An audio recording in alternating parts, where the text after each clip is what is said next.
Hürmetli vatandaş, bugünkü lüksümüzle başlamıyoruz. Lüksiyedisi de gayırıyoruz.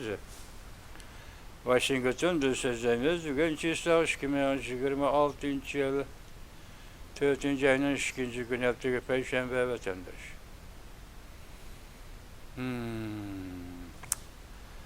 Hazır İstiklal TV'de bir nefer Uygur yaşının hikayesini anlayan vatandaşım. Hemimiz bende. Kolumuzdan kildiğen işleme, kolumuzdan kelmeydiğen işleme. Hemimizge tapşırılgan vazife kılış, iş dairesinde iş kılırken insan diyen vatandaş. Uygurlarda bir temsil var, bir makal temsil var.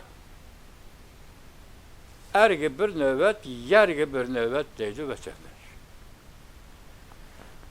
Erge bir nöbet, yerge bir nöbet. Xuda şu küllenime Uygurların koluğa bir edip bunun işini vatımız vatandaş.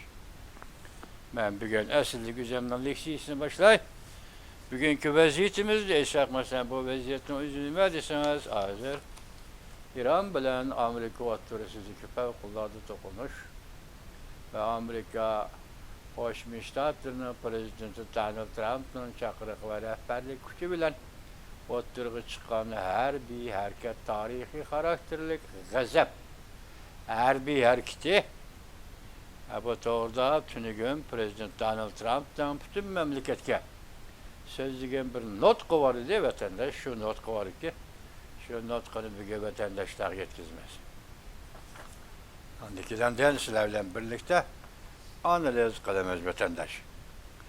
Amerika Koşmuş Ştatları Prezidenti Donald Trump televizyon notku sözler.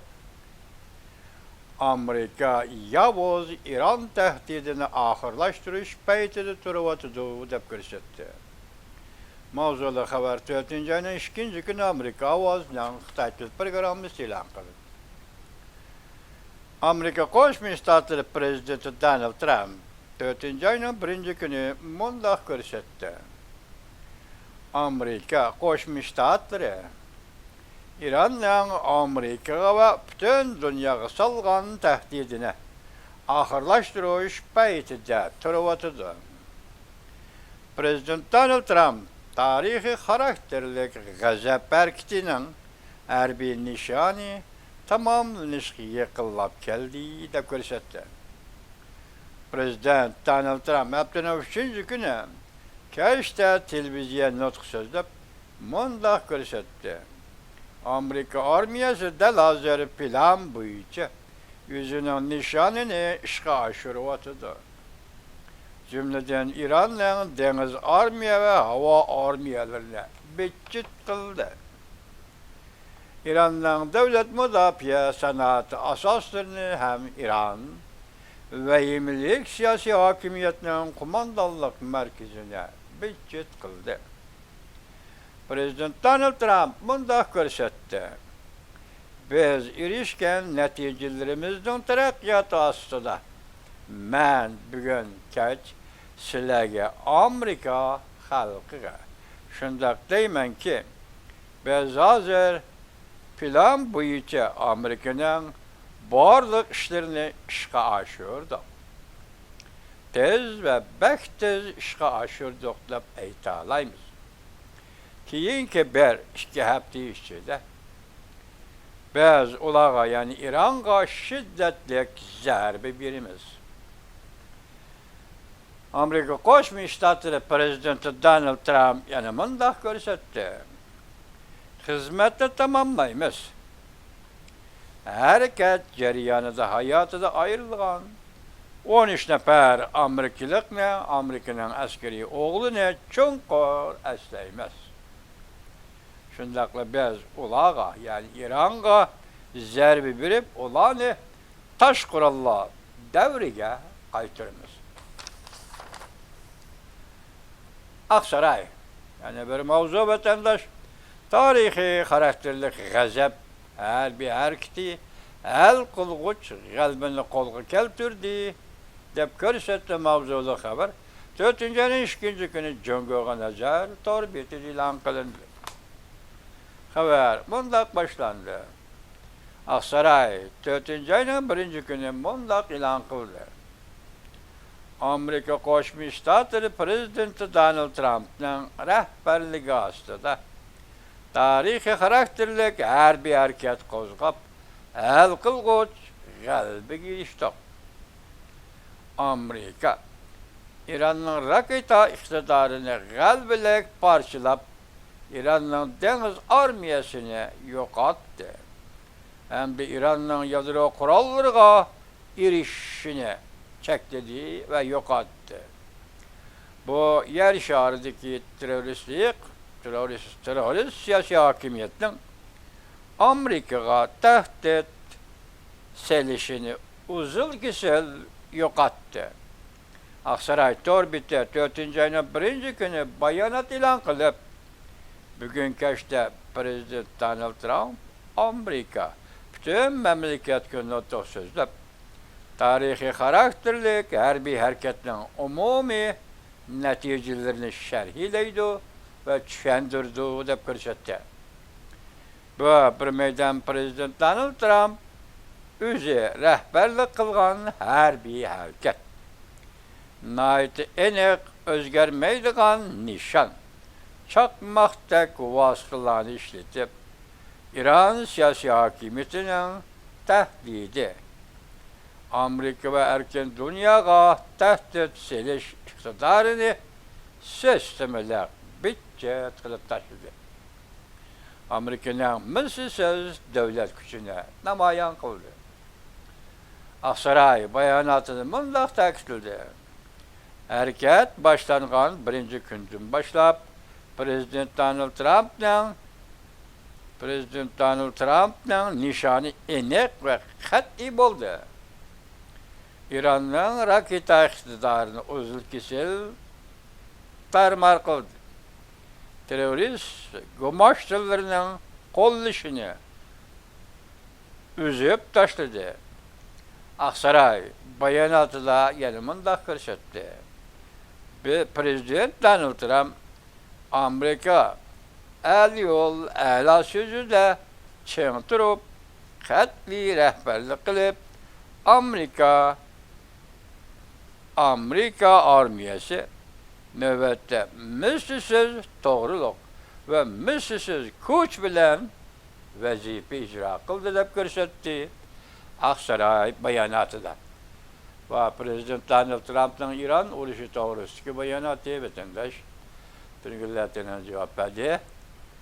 Hani ağırlıkta mesela nime işler? Mesela Cumhur'u asker çıkarıp Bosfor boğazını üzüm qoğda degeni Cumhur cem turib oldu.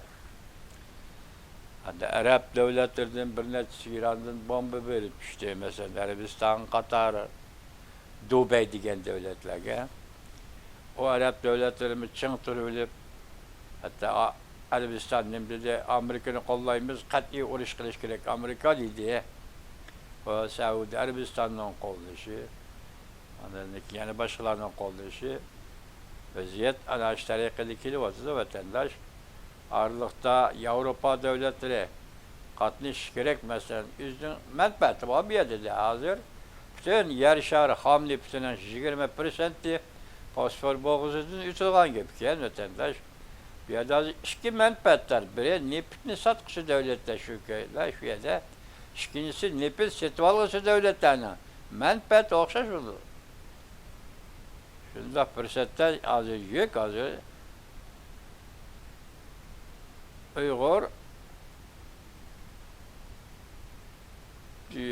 diginimizde, menfaat diginimizde mesela paspor boğazıdan nefit setip aladigan kişilerin ama menfaati buldu vatandaş. Şundakla nefit satıdigan devletlerin menfaati buldu. Demek bir 20% etrafında ham nefit paspor boğazıdan ötüp keledikken bir yerde Amerika bunun da kaçak menfaat alırdı. Onu bilmeyimiz vatandaş. Amerika'nın yüzünden işlep çıkartılan ham nefiti var. Yani ham nefitin başka yerde kandak yerde alimendisi alırdı. Yani bu paspor boğazını mı Amerika qoğdap biridigan, ya ki bu urushdan hal qilg'ish g'albisini mi Amerika ta'min etidigan, Bunda iş bu Amerikaga egir kildi vatandaşlar bunda aytganda. Şuna bunun Avrupa'nın inkası qandaq boldy hazır düşen gün olmaydı. Birli Jungo koşulmay koydu. Yüzden menfaati doğrusunda vatandaş. Yani Avrupa qandaq inkas qaytırdı onu bilgili olmaydı. Hazır NATO. NATO'nun başlığı bugün hatta Washington'a gelip Prezident Donald Trump bilen görüşüdü vatandaşım. NATO degenimizde müşünde hazır qattiq g'azablandı bolgan Prezident Donald Trump tanqid qildi o bir qancha davlat va NATO'dek bu bir xalqaro tashkilotda tanqid qildi Prezident Donald Trump. Prezident Donald Trump tanqid qildi. Onun üstüne Xitoyning qarshilashayotgan nuqtalari dair jihatdan ko'payib ketdimi qanaqa Amerika Qo'shma Shtatlarida mesela alayli. O'tganda Orliqda Davlat Majlisi, Kengash palatasi, nopozliq a'zolari Tayvanda bo'layotgan bir xil o'zgarish sizlarga so'zildik.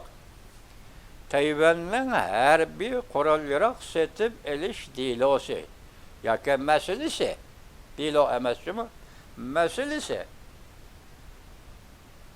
Tayvan parlamentida bir qatam o'tmay turib oldi. Undan keyin Amerika tanqid qilgandan keyin parlament tasdiqlaydigan bo'ldi degan bir xabar keldi.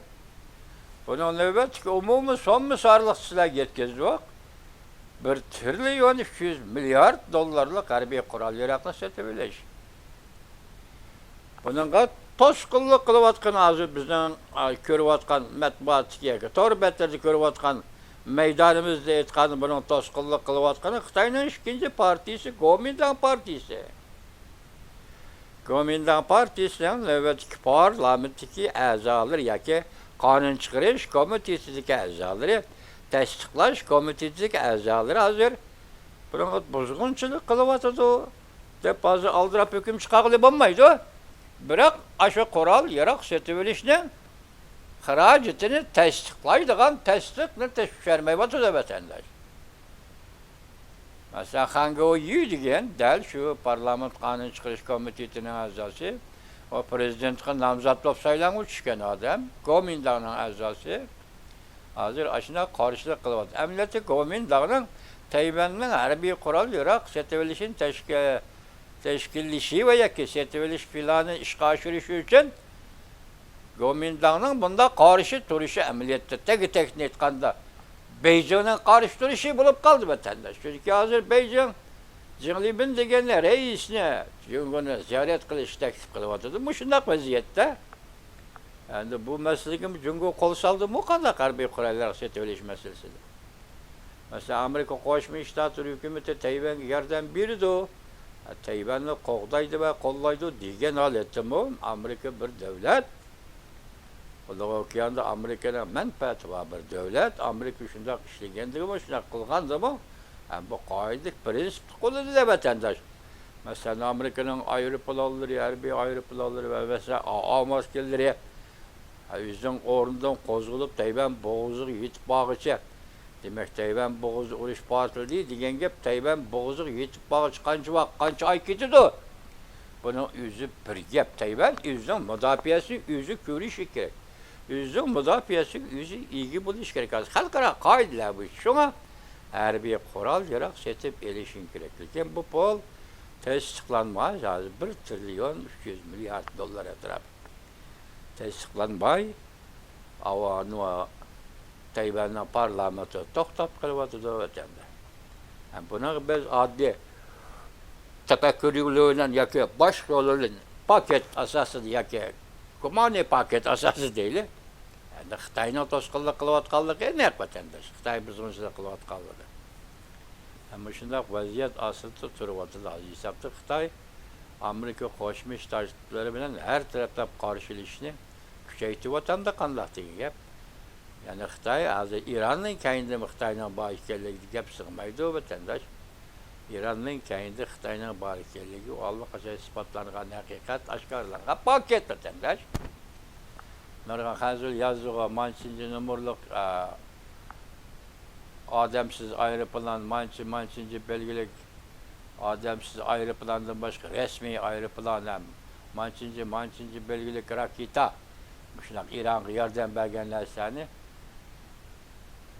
Çünkü nazar torbiti tüm gülleti ilan kıldı erteler.